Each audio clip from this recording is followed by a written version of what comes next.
जय भवानी। क्षत्रियों को ब्रह्मा क्षत्र भी कहा जाता है क्योंकि जो प्रवर गोत्र ब्राह्मणों के हैं वहीं क्षत्रियों के भी हैं।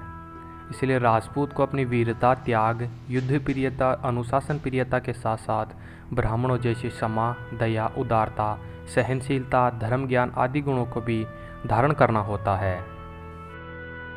जब राजा अपने राजकाज के दूसरे कार्यों में व्यस्त रहता था तो यज्ञ आदि धार्मिक कार्यों को उसके प्रतिनिधि के रूप में उसके पुरोहित ही संपन्न किया करते थे। राजपूत अपने स्वभाव, कर्म तथा पवित्र परंपराओं का श्रद्धापूर्ण पालन करने के कारण ही कुशल शासक बने रहे। वीर राजपूत जाति का लगातार बहुत सी पीढ़ियों तक युद्ध करते रहना, अपना सर्वस्व देकर भी अपनी संस्कृति, देश, धर्म की रक्षा करना आदर्श रहा है। महान शूरवीरता, देशभक्ति, कर्तव्य निष्ठता, अतिथि सत्कार, निर्बल की रक्षा, शरणागत को आश्रय देना आदि सभी श्रेष्ठ मानव गुण राजपूतों में पाए जाते हैं। विद्वान बर्नियर अपनी भारत यात्रा के दौरान राजपूतों की वीरता एवं युद्ध नीति के विषय में लिखते हैं कि राजपूत लोग जब युद्ध में जाते थे तब आपस में इस प्रकार गले मिलते थे जैसे उन्होंने मरने का निश्चय कर लिया हो। उन जैसी वीरता के उदाहरण संसार की किसी अन्य जाति में नहीं पाए जाते। राजपूतों की उच्च सभ्यता एवं अदम्य साहस ने अपने पूर्वजों के रिवाजों को घोर संकट में भी बहादुरी से कायम रखा है। इतिहासकार विलर ने भी राजपूतों की युद्ध नीति से प्रभावित होकर अपने विचार लिखे हैं कि राजपूत जाति भारतवर्ष में सबसे कुलीन और स्वाभिमानी जाति है। संसार में कोई और ही शायद ऐसी जाति होगी जिसकी उत्पत्ति इतनी प्राचीन एवं शुद्ध हो। यह वीर लोग दीन और अनाथों के रक्षक होते हैं।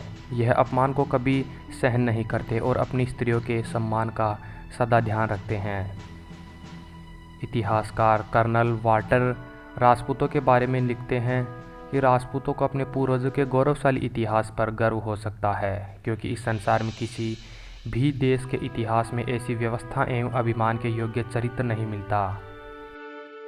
विपत्ति काल में राजपूतों का असली चरित्र उजागर होता है। ऐसे समय में राजपूत सैनिक रणभूमि से भागते नहीं बल्कि लड़ाई का रुख संदेहास्पद हो जाने पर घोड़ों से नीचे उतरकर लड़ने लगते हैं और वीरतापूर्वक अपने प्राण न्यौछावर कर देते हैं। राजपूतों को अपने पूर्वजों की भांति ही उज्ज्वल चरित्रवान तथा परोपकारी स्वभाव का होना चाहिए। एक राजपूत को उसकी सम्मानजनक भाषा तथा उज्ज्वल चरित्र के कारण हजार लोगों में पहचाना जा सकता है। राजपूतों में सदैव परोपकार, दयालु, देशभक्ति, कर्तव्यनिष्ठता, साहसी, वीर, सहनशीलता, धर्मप्रियता, मोहमुक्ति, नारी सम्मान, आदर सत्कार, गोरक्षक, नम्रता, अहिंसा, क्षमाशीलता, गुरु सेवा, शुचिता, आत्मसंयम, विषयों के प्रति अनासक्ति, निरअहंकारिता, जन्म, मृत्यु, जरा, व्याधि तथा दुखों के प्रति अंतर्दृष्टि, निर्भयता, स्वच्छता, दानशीलता, स्वाध्याय, तपस्या, त्यागपरायणता, अलोलुपता, ईर्ष्या, अभिमान, कुटिलता व क्रोध का अभाव तथा शांति और शौर्य के गुण होने चाहिए और अधिकांश राजपूतों में यह गुण होते भी हैं। इसीलिए राजपूतों की छवि सबसे अलग है। जय भवानी, जय राजपूताना। मैं हूं सुरेंद्र सिंह शेखावत। राजपूत मिस्ट्री चैनल को सब्सक्राइब ज़रूर कर लें।